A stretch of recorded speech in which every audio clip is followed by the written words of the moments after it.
pelatihan, kemudian juga pemahaman-pemahaman yang tadi saya bilang masalah digital itu paling penting. Kemudahan untuk mendapatkan sertifikasi tadi halal, MUI itu Pak. Karena dengan itu UMKM ekspansi itu penting.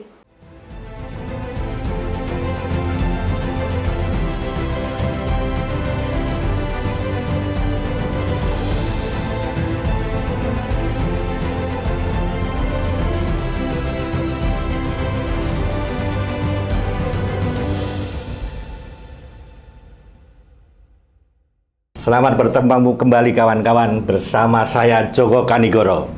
Kita masih di obrolan kebangsaan. Kebetulan kita akan kembali berbincang dengan seorang psikolog, tetapi juga sebagai pengusaha atau penggiat UMKM, Mbak Mira Pane. Ya, selamat datang. Selamat sore Pak Joko. Selamat sore.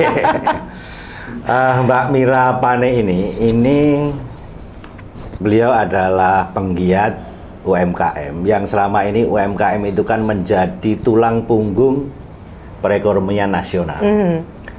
Jadi perekonomian kita ini sebenarnya ini adalah hampir sebagian besar 60 hampir 70% itu ditopang oleh UMKM.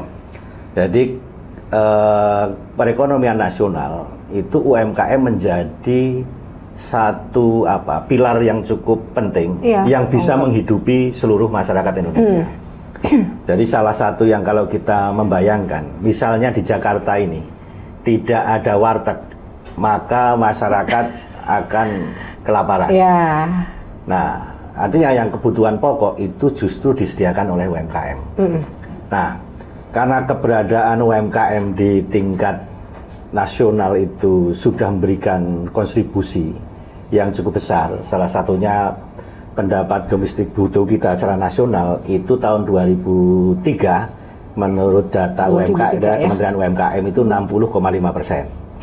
Nah, ini artinya 60% perekonomian nasional ini ditopang dari UMKM. Ya. Nah, tetapi menurut Mbak Mira ini sebetulnya keberadaan UMKM yang menjadi soko guru, tulang punggung perekonomian nasional, dan ketika krisis itu melanda maka UMKM inilah yang menjadi penopang ekonomi nasional ini. Menurut Mbak Mira ini sudah mendapatkan support secara politik, secara kebijakan politik di Indonesia sejauh mana, Mbak Mira? Ya. Kalau kita melihat dari PDB, ya produk domestik bruto itu, ya tadi kan Pak Joko bilang tahun berapa Pak? 2023. 2023 itu 60,5%. Dan data terakhir itu di 2025 60,1%. Berarti naiknya 0,5%. 0,5%. Tidak signifikan. Kalau dilihat mungkin efek dari COVID kemarin juga itu terlihat ya. Tetapi kan memang UMKM ini secara kalau dilihat, nah kita kan harus balik dulu nih. Ini kita berbicara tentang PDB. PDB itu sendiri apa ya Pak ya? PDB itu kan itu adalah hasil dari rate dari jual beli pangsa pasar dalam satu wilayah, kemudian itu terhitung setiap tahun atau triwulan. Nah, dari PDB itu terlihat daya jual beli masyarakat. Nah, memang rate-nya itu di tengah-tengah. Ya itulah UMKM itu, mulai dari yang tadi barusan itu warteg, istilahnya middle down lah ya, gitu. Itu ternyata di pangsa pasar itu dia tinggi tingkatnya. Dan ketika dihitung, secara dilihat ini apakah termasuk pertumbuhan ekonomi yang sehat, ternyata bisa dari UMKM itu. Nah itulah mengapa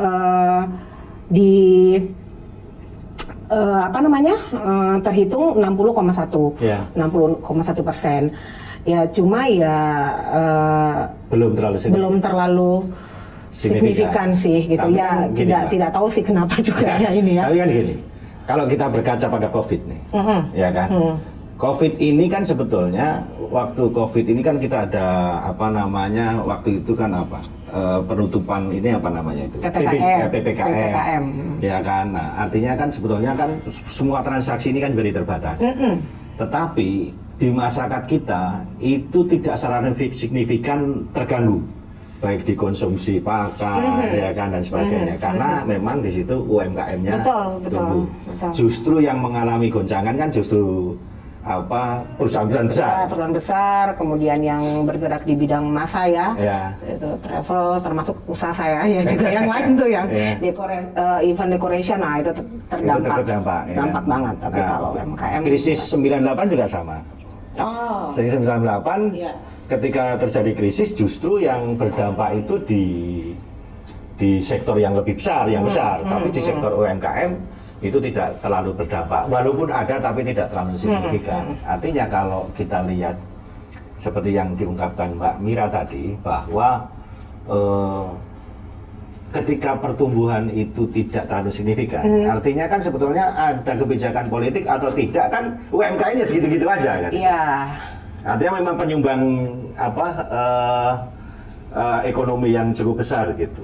Nah, kalau menurut Mbak Mira ini, saya coba, kan Mbak Mira kan sebagai pelaku UMKM. Keterlibatan pemerintah di dalam UMKM itu sejauh mana?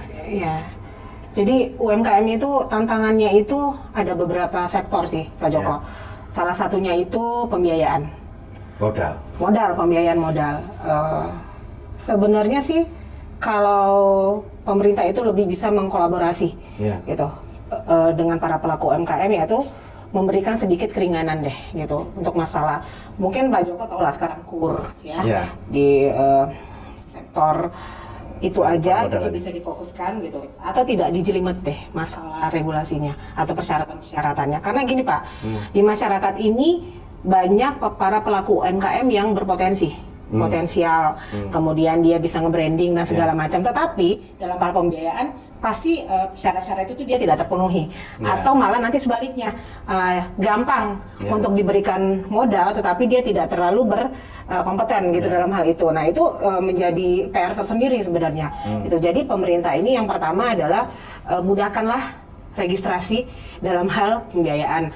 Saya tidak tahu gitu, tapi di beberapa wilayah itu sudah ada yang namanya bantuan permodalan UMKM, Pak. Itu ada, salah satunya di boleh disebut di Deli Serdang itu ada, dan beberapa pelaku itu mendapatkan pembiayaan bertahap gitu.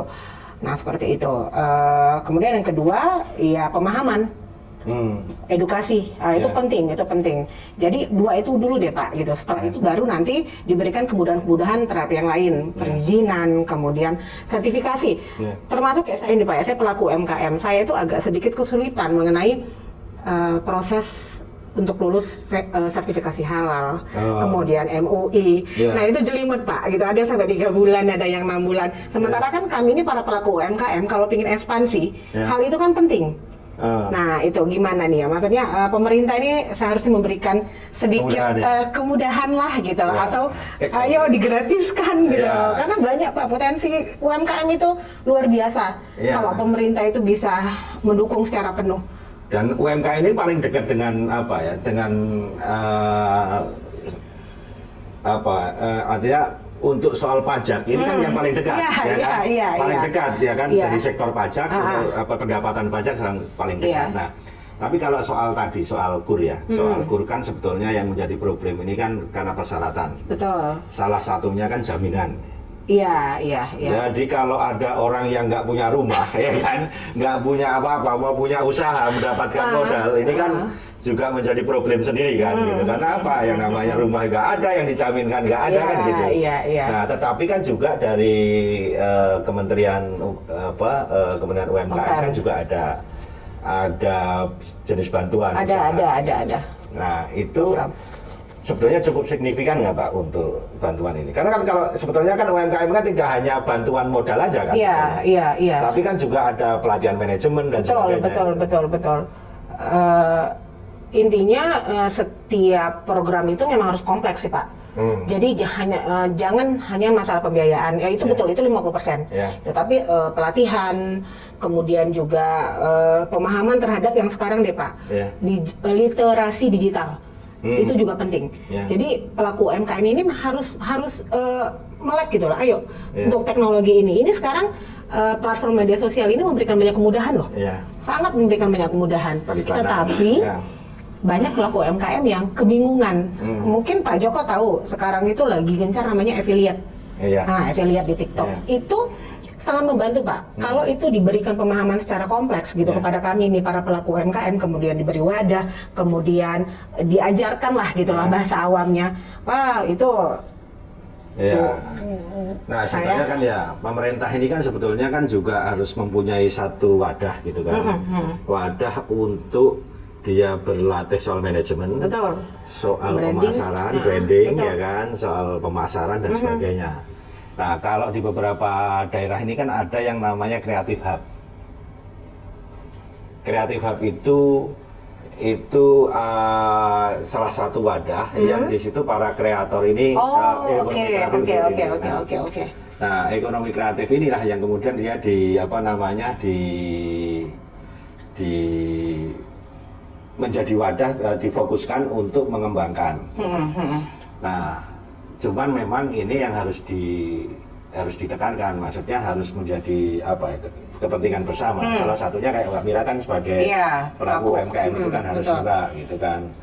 Nah, ini yang menurut saya harus ditekankan gitu. Nah, kira-kira Mbak Mira ini ke depan ini dengan situasi yang Mbak Mira tadi diungkapkan ini, sebetulnya yang diinginkan para UMKM itu seperti apa?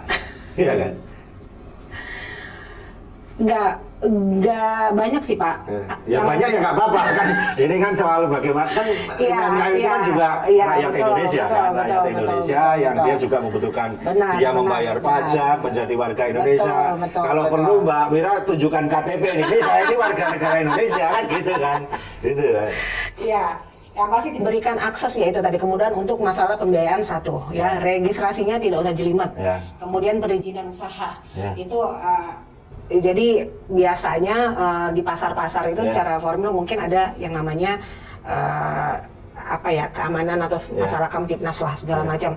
Nah itu juga hal kecil tapi butuh jadi fokus utama. Jadi banyak juga yang ya masyarakat ini kan yang namanya ketakutan atau bagaimana nggak nyaman itu kan pasti jadi beberapa hal yang jadi orang ingin usaha akhirnya enggak, itu hal kecil ya, infrastruktur lah istilahnya.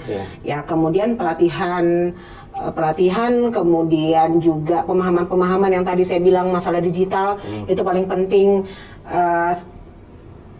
Kemudahan untuk mendapatkan sertifikasi tadi halal, MUI itu Pak, karena dengan itu UMKM ekspansi itu penting. Gitu. Saya tuh pelaku banget dan terjun deh di sini karena udah 10 tahun saya jadi pelaku UMKM. Udah lama gitu, udah lama gitu bahkan kalau jadi usaha gede udah kaya itu kan karena UMKM jadi Iya. Itu sih beberapa faktornya. Nah sekarang kan kalau soal halal ini kan sudah tidak di MUI kan kalau nggak salah. Dia sudah ada lembaga tersendiri. Saya kira itu mungkin juga, tapi juga banyak kalangan yang tidak tahu sebetulnya. Jadi sebenarnya kan kita itu banyak persyaratan, tapi masyarakat itu tidak dikasih tahu apa kan gitu kan. Kurang edukasi sih Pak. Kurang edukasi. Edukasinya itu kurang gitu. Jadi ada juga orang yang saya bisa buat kue ini nih gitu. Jadi semangat di depan Pak. Itu banyak tuh rata-rata gitu, apalagi ibu-ibu binaan saya gitu ya. Itu banyak yang semangat di depan, saya buat ini, cuma setelah itu selesai gitu kan. Tapi saya mau tanya lagi Mbak Mira ini. Mbak Mira ini kan bisnis. Iya. Mbak Mira ini merasa bisnis ini atas dorongan negara, dibantu negara modalnya atau karena diri sendiri? Enggak, mandiri, saya mandiri. Mandiri. Artinya misalnya ada negara atau tidak ada negara, harus usaha gitu ya berarti kan selama ini kan yang kayak Mbak Mira kan banyak tuh ya artinya dia banyak tiba-tiba dia kepengen usaha sendiri gitu kan terus dia setelah itu bingung ini saya gimana nggak berkembang gitu kan nah orang lain mengatakan loh kamu nggak berkembang kenapa ya kamu bodoh itu bukan bodoh ini kita nggak ada support gitu. Nah kira-kira Mbak Mira perlu nggak sih sebetulnya pemerintah itu menciptakan inkubator kayak tadi inkubator bisnis bagi para UMKM itu ya kan. Inkubator ini kan misalnya ada ibu-ibu nih nggak bisa usaha, nggak punya penghasilan, ekonominya kurang, terus dia ada wadah untuk melihat pelatihan. Iya. Buat aja, penting Pak, buat aja program. Seperti yang sudah saya lakukan secara mandiri deh. Saya memiliki ibu-ibu binaan gitu. Jadi ini boleh ditunjukin mungkin ke ini bawang goreng Pak ya. Ini bawang goreng. Saya usaha bawang goreng ini sudah 4 tahun. Gitu. Mulai dari pengerjaan proses itu, motong bawang, kemudian menggoreng, itu ibu-ibu binaan semua. Jadi ini bawang goreng yang sebetulnya ini kan bawang goreng ini kan pertama bisa memberi peluang pekerjaan. Pasti, ya kan? pasti membuka lapangan kerja. Yang kedua para petani bawang juga. Betul, ya kan? betul. Artinya sebetulnya inilah UMKM kita. Iya. Dan ketika dijual, di sales gitu, selisihnya itu lumayan. Otomatis itu untuk siapa? Ya kan banyak yang dapat, ibu-ibu binaan saya dapat, kemudian saya juga dapat, gitu ya. Dan karena saya konsisten, ya itu saya termasuk yang konsen ke media sosial online ya, secara online ya. Jadi sangat kebantu Pak. Itulah kenapa saya bilang, ayo dong, yuk para pelaku UMKM, literasi digitalnya itu lebih ditingkatkan. Karena banyak hal yang menguntungkan Pak dari situ.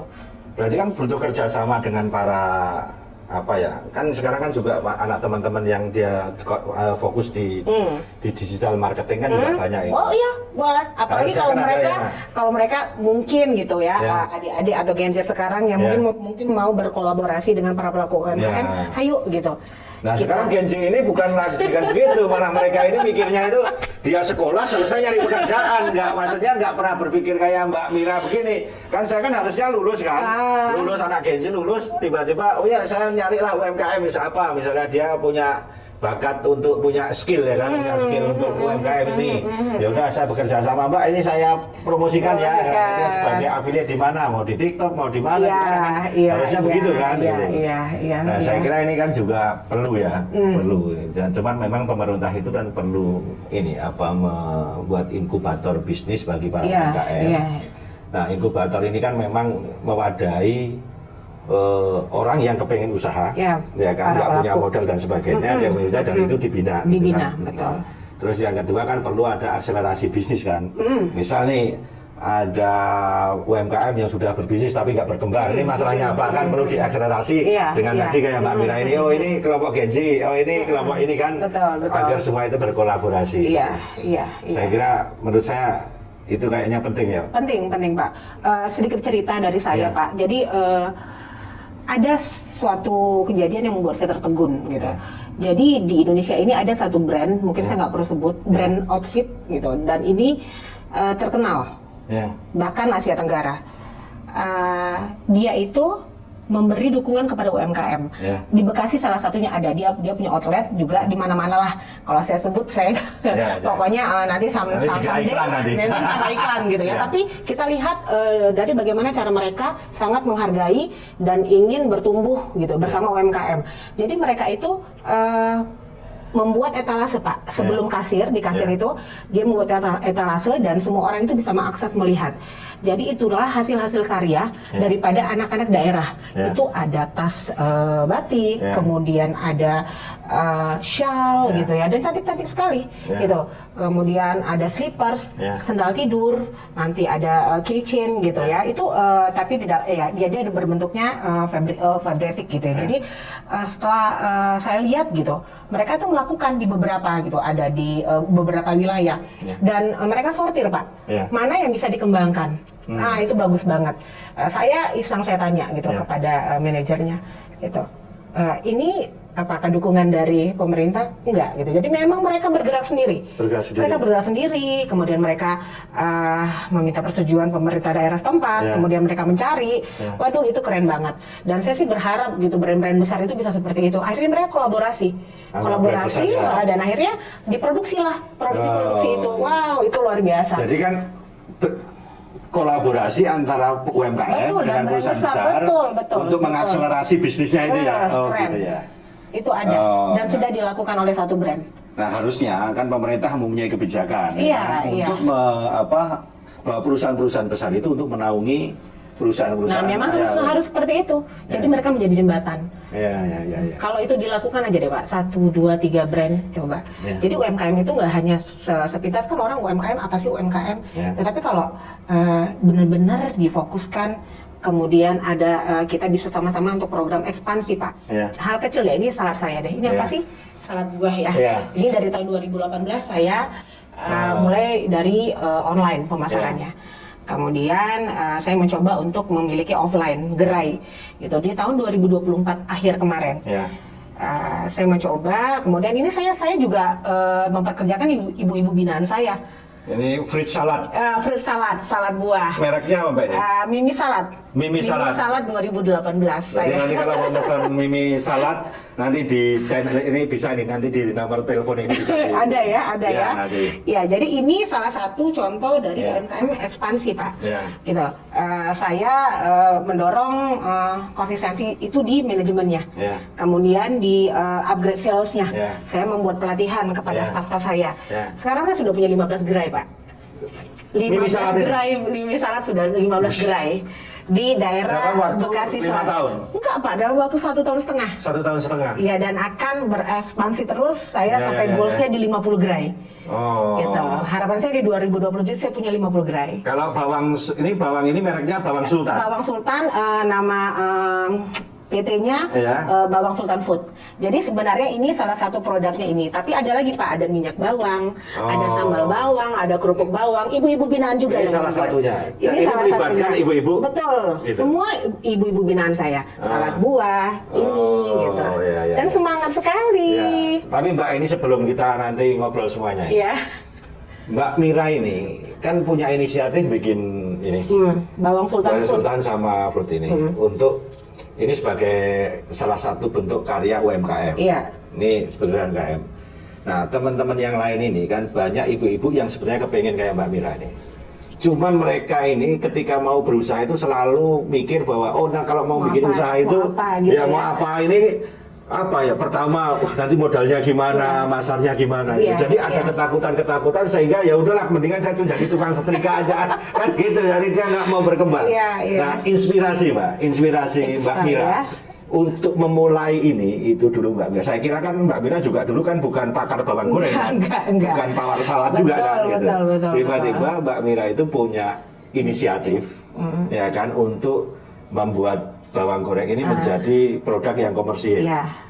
Mulainya itu seperti apa? Yang pertama niat dulu sih Pak. Niat dulu. Jadi ada kemauan dulu. Begitu ada kemauan cuma 20% aja, let's do it. Lakukan. Pelajari dengan pelan-pelan aja. Karena kan kita ini namanya ibu-ibu rumah tangga. Saya dulu ibu rumah tangga loh Pak Joko. Masa Bu? Awal ibu rumah tangga. Kalau saya punya ibu rumah tangga kayak Mbak Mira ini kan punya 10 aja, ini udah kaya gitu ya. Gitu. 10. Punya 10. Ya, 1 gitu ya. Terus saya ibu rumah tangga, saya punya niat gitu. Saya awalnya mungkin mengisi kekosongan gitu. Jadi jika mungkin teman-teman atau sahabat gitu ya, para wanita-wanita yang memang kepingin untuk usaha, ada niat sedikit, udah itu dibangun aja. Kemudian pikirkan apa ya yang saya bisa. Itu dulu. Pertama itu ide dulu. Niat dulu Pak. Niat, kemudian ide, kemudian lakukan pelan-pelan. Lakukan pelan-pelan. Kalau ada masalah solusinya gimana? Terus yang ketiga itu saya bilang tadi, sekarang itu sudah kita dimudahkan oleh sosial media. Kita punya account nih, kita bisa jualan. Coba dulu kan nggak ada. Padahal ibu-ibu itu tiap hari itu lihat handphone ya kan? Lihat handphone gitu, tapi yang dilakukan apa gitu kan nggak jelas ya. Makanya bagaimana handphone itu biar produktif. Itu seperti itu. Lakuin aja. Kalau enggak ini bikin handphone itu hanya nulis status galau gitu kan? Nggak jelas gitu. Jadi sekarang nggak bisa Pak, sehari ini status galau, besok sharing produknya, Dari skala kecil dulu aja. Dari skala kecil. Kemudian sudah bisa menikmati sedikit hasilnya dan jangan patah semangat. Harus menjaga tuh Pak, menjaga semangat itu susah. Sebetulnya nggak butuh skill yang Enggak. harus sekolah di tata boga dulu. Enggak. UMKM itu kan apa sih Pak yang sering terbersit di Pak Joko? Pasti makanan kan? Makanan. Kuliner kan? Ibu-ibu tuh pasti bisa masak dong semua. Iya pasti. Bikin sambel. Kan seperti cerita Pak Joko, sambel tuh Pak, sambel dibuat kemasan. Iya, karena masyarakat Indonesia kan suka yang tersiksa gitu, yang kepedesan kan gitu kan. Itu bikin itu ya kan? Sambel atau minuman di botol atau mungkin pingin menampilkan sedikit kesehatan di situ, jadi dibuat ginger dengan kunyit itu kan herbal-herbalan, teripang-teripangan itu ide loh.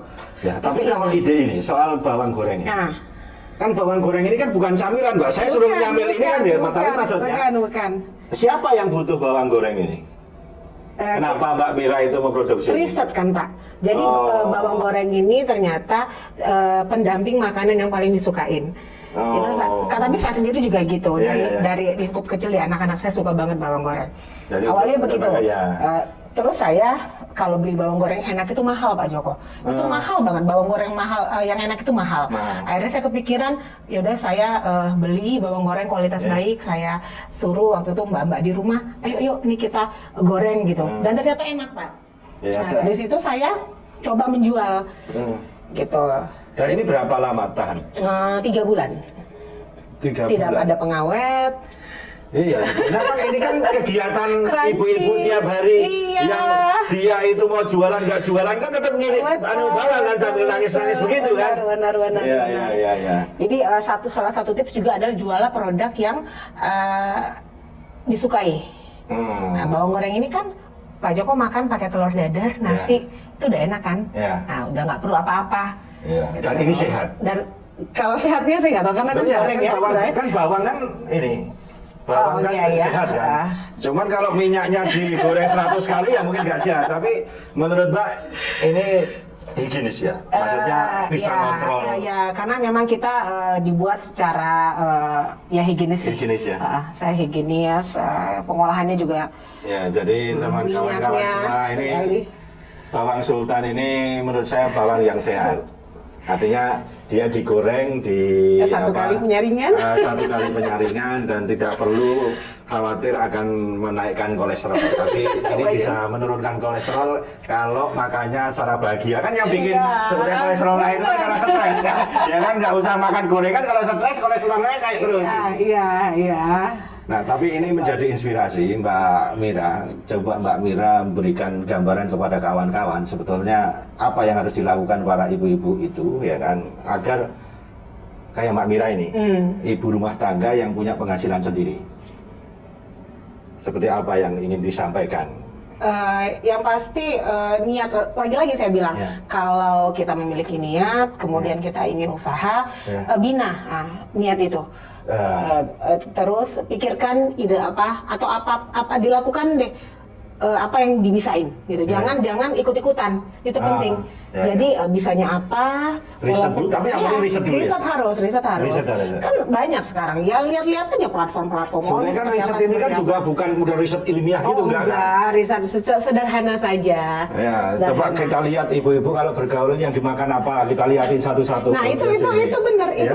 Itu benar. Ya, banyak riset yang di lingkungan sekolah apa sih ini gitu. Apalagi ibu sekarang jagain anak, nungguin anak kan. Ya kan? Ketemu ibu-ibu yang lain. Nah, itu daripada kan sambil ngerumpi sambil makan nyamperin bawang goreng ini kan gitu ya. Iya benar. Produknya kejual, ya kan, silaturahminya dapat, gitu. Dapat uang juga. Tapi ini Mbak, ini kan bukan palsu kan ini? Oh enggak Pak. Bisa saya coba? Boleh. Jadi nanti ini saya coba apakah ini sehat, enak apa enggak. Nanti kalau saya bilang enak, ya berarti enak. Karena tes saya ini, tes yang cukup dipercaya. Iya ya. Iya. Kan saya nih. Iya, jadi kan kalau Pak Joko. Ini kita coba bahwa ini salad buah. Iya benar? Iya, salad buah. Mereknya Mimi Salad. Kok Mimi Salad? Mimi Salad 2018, Pak. Bukan, kenapa Mimi gitu loh? Memang nama saya Mimi, panggilan ya, nickname-nya Mimi. Gimana, Pak? Enak juga ya? Enak. Saya itu nggak pernah makan salad. Oh iya. Begitu makan salad. Ini salad buah. Takutnya ketagihan. Ya kan? Repot nanti Mbak. Salah satu UMKM yang sekarang digandrungin itu adalah yaitu UMKM yang title-nya itu ada title belakangnya. Sehat, kemudian ya inovatif. Nah itu jadi kita harus mikir nih apa ya gitu loh. Ini harganya berapa? Saya jual retail 15.000. 15.000 itu dengan kualitas premium. Ini premium. Premium. Sebenarnya nggak mahal juga ya? Iya. Nggak mahal, artinya. Jadi memang saya kuantiti sih. Jadi bagaimana bisa menjual makanan sehat, good quality, tapi dengan harga yang terjangkau. Kalau murah kan relatif. Iya, dan ternyata efektif. Buktinya 15 gerai Pak. 15 gerai itu setiap hari habis? Setiap hari, jadi memang stok itu saya setiap 5 hari. Dan alhamdulillah sold out. Sesuai lah, ada target setiap. Artinya bahwa bisnis salad ini cukup menjanjikan dan betul, ya kan betul. Sangat manageable ya. Iya. Mantep Pak, betul. ini saya dari teman-teman. Tapi juga ini agak lain, ini agak menyimpang dikit, tapi nggak apa-apa. Ini di ending ini Mbak Mira ini juga seorang aktivis politik. Betul. Dia menjadi wakil bendahara Partai Gema Bangsa. Nah, partainya Mbak Mira ini punya konsen terhadap UMKM kayak gini nggak? Belum terlihat Mbak, tapi kita yang mengkonsenkan nanti. Konsenkan ya? Iya. Nah, kita kalau misalnya partai politik ini program. Ya kan partai politik misalnya, kan partai politik itu kan walaupun bapak-bapak anggotanya, tapi kan dia punya ibu-ibu istrinya kan? Iya. Nah, ketika kemudian dia itu sebagai penggiat UMKM, saya kira menjadi program yang cukup menarik. Iya. Artinya untuk mengembangkan ekonomi kan gitu. Jadi mau gimana partai politik mau menyelesaikan persoalan masyarakat, menyelesaikan persoalan dirinya sendiri nggak bisa kan? Ya repot kan gitu. Jadi saya kira ini akan jadi program. Bisa. Kita akan berprogram itu, program binaan UMKM itu nanti saya mungkin akan saya usulkan. Karena iya, silakan Pak Joko. Ya. Oke kawan-kawan, ini Mbak Mira ini perlu menjadi contoh bagi teman-teman semua. Bahwa seorang ibu rumah tangga, tapi kan psikolog itu pasti praktek kan enggak? Enggak. Meninggalkan dunia psikolog, ya kan? Iya. Konsen di bisnis UMKM. Artinya bisnis UMKM itu lebih menjanjikan, betul, ya kan, ketimbang Mbak Mira ini menjadi psikolog. Iya sejauh ini itu. Ini menurut Mbak Mira ini, tapi kan jangan kemudian psikolog nanti kayak gini lagi, nanti banyak orang kira kan Pak, ya kan nggak ada psikolog yang bisa tangani itu kan gitu kan. Tapi ini hanya memberi contoh bahwa bisnis UMKM ini cukup menjanjikan dan bisa menjadi penopang ekonomi Indonesia. Ya, betul. Meskipun sebetulnya juga tidak harus salad kan. Oh iya, banyak jenis usaha lain. Ya. Tapi yang saya simpulkan bahwa kalau ingin berbisnis menurut Mbak Mira ini pertama adalah niat dulu. Niat, ide, diimplementasikan. Jika ada masalah, cari solusi. Ya kan. Nah, terus yang penting menurut saya ini kan soal UMKM ini kan soal pemahaman para ibu-ibu itu. Ayolah ibu-ibu ini segeralah, karena kalau menggantungkan ekonomi pada sektor lain akan yang paling memungkinkan dan paling menjanjikan adalah UMKM. Ini Mimi Salad dan ini Bawang Sultan ini menjadi salah satu contoh, dan Mimi Salad ini sudah membuka 15 gerai. Dari target Mbak Mira 50 gerai. 50 gerai, goalsnya di 50 gerai. Artinya dalam waktu 1 tahun 30% goals itu tercapai. Ya, alhamdulillah. Nah, kalau bawang goreng produksinya berapa Mbak Mira? Kalau bawang goreng ini memang tidak terlalu progresnya seperti Mimi Salad, tetapi ada aja Pak. Jadi memang kita sudah punya pasar. Memang sudah punya pasar. Sudah secara online, dan kita kerjasama dengan beberapa laba. Jadi tetap bahwa ibu-ibu nggak usah takut gitu kan. Kawan-kawan nggak usah takut. Udahlah, kita niat usaha dulu, cari ide ya kan. Ya ide harus diriset juga, jangan sampai kemudian sana bikin ini, kita bikin ini, ya kan ya jadi persaingannya banyak. Tapi kita riset dulu, implementasikan, baru nanti kalau ada masalah-masalah bisa Mencari berkonsultasi. solusi. Kalau mau berkonsultasi sama Mbak Mira, Anda bisa menelpon Mbak Mira di nomor telepon ini, ya kan? Dan ini saya kira Mbak Mira sebagai penggiat UMKM akan memberikan pengalaman, Betul. akan memberikan ilmu, tips ya kan, baik dalam apa produk yang diinginkan, Iya. produknya, cara pemasarannya, Betul. ya kan, sampai bagaimana jika ada masalah-masalah yang nanti akan timbul bisa berikan Iya, solusinya. iya. Tapi selain modal, ya kan, Iya. ya kalau modal kan ada kur kan, Betul. ada kur, ada Iya. ya, pemerintah. Iya, ada pemerintah. Ya, oke, terima kasih. Kita akan bertemu kembali dan nanti kita akan bersama Mbak Mira ngobrol lagi soal UMKM, bagaimana UMKM itu ke depan dan seperti apa. Dan juga program dari Gema Bangsa Dan sendiri. program dari Partai Gema Bangsa untuk meningkatkan